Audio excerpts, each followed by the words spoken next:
di atas mengatur lebih lanjut ketentuan sebagai berikut. Disimak ya kawan-kawan ya.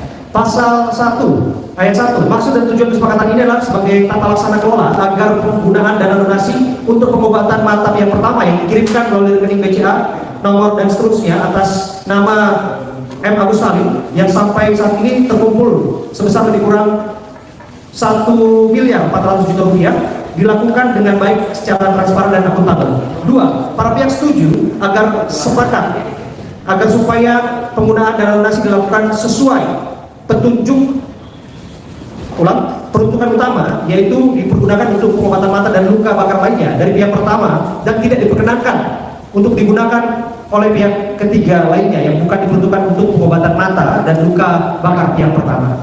Pasal 2 ayat 1, para pihak setuju dan sepakat dana donasi yang saat ini berada di rekening pihak kedua sebesar 1.300.000.000 rupiah sepenuhnya digunakan untuk pengobatan mata dan luka bakar lainnya dari pihak pertama dan tetap dikelola oleh pihak kedua secara transparan dan akuntabel tanpa dipotong biaya apapun juga dengan alasan apapun juga.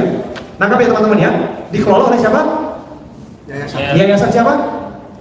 Yayasan Renovi. Itu proposal yang disepakati. Itu proposal yang teman-teman juga dengarkan ketika waktu di Gedung Juang kan? Itu yang ditawarkan oleh Brian Paneda dan partner sebagai kuasa hukumnya, dan itu disepakati dalam poin ini. Ayat 2, setiap tindakan medis yang akan dilakukan pihak pertama wajib terlebih dahulu disepakati oleh para pihak dengan mempertimbangkan tujuan tindakan medis yang tepat dan semata-mata untuk kepentingan, kebaikan, dan pengobatan guna kesembuhan pihak pertama. 3. Pihak kedua dengan persetujuan pihak pertama akan menyalurkan uang donasi dengan cara mendepositkan seluruh biaya tindakan medis yang akan dilakukan oleh pihak kedua sebagaimana diatur oleh butir 2 di atas. Ayat keempat, apabila diperlukan biaya operasional dan obat-obatan dalam rangka pengobatan pihak pertama dengan jumlah lebih kecil dari 5 juta rupiah, pihak kedua dapat memberikan terlebih dahulu sejumlah uang tersebut dalam bentuk petty cash dan atau pihak pertama mengajukan penggantian biaya atas penggunaan biaya operasional dan obat-obatan yang diperlukan kepada pihak kedua ataupun reimbursement. Yang kelima, setiap pengeluaran dana dari rekening yayasan yang digunakan untuk pengeluaran tindakan pengobatan wajib berdasarkan invoice dari rumah sakit, apotik, dan atau tanda terima dari pihak pertama guna kepentingan pembukuan dan laporan pertanggungjawaban. Pasal 3 ayat 1, apabila seluruh dana donasi yang digunakan untuk biaya pengobatan mata dan luka bakar pihak pertama telah habis terpakai dan selanjutnya diperlukan dana lanjutan, maka pihak kedua akan melakukan penggalangan donasi lanjutan sesuai dengan ketentuan undang-undang yang berlaku. Pertama, dana donasi tetap akan berada di yayasan sesuai dengan mandat dan kepercayaan yang telah diberikan oleh Saudara M. Agus Salim yang dipergunakan sesuai peruntukan dengan skala prioritas penggunaan, yaitu biaya pengobatan. Apabila telah dilakukan segala tindakan pengobatan yang diperlukan untuk pemulihan kondisi mata Saudara M. Agus Salim sebagaimana sesuai dengan rencana tindakan dari medis dan masih terdapat dana yang tersisa, maka selanjutnya dapat digunakan untuk keperluan penunjang kehidupan Saudara M. Agus Salim. Kedua,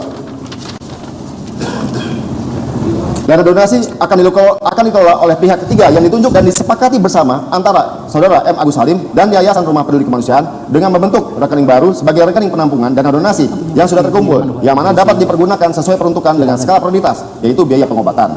Apabila telah dilakukan dengan segala tindakan yang diperlukan untuk pemulihan kondisi mata Saudara M. Agus Salim sebagaimana sesuai dengan rencana tindakan dari medis dan masih terdapat dana. Dan apabila masih terdapat dana yang tersisa, maka selanjutnya dapat digunakan untuk keperluan penunjang kehidupan Saudara M. Agus Salim.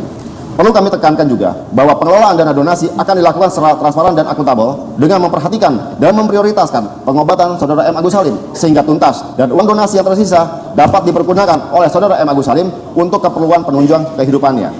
Dalam hal ini, yayasan dan atau pihak ketiga lainnya tidak diperkenankan untuk memungut uang donasi dengan alasan apapun juga. Uang donasi sepenuhnya 100% dipergunakan untuk pengobatan dan apabila tersisa akan dipergunakan untuk keperluan penunjang kehidupan Saudara M. Agus Salim. Demikian dapat disampaikan untuk menjadi bahan diskusi dan menjadi solusi terbaik guna kelancaran pelaksanaan pengobatan mata M. Agus Salim. Hormat kami.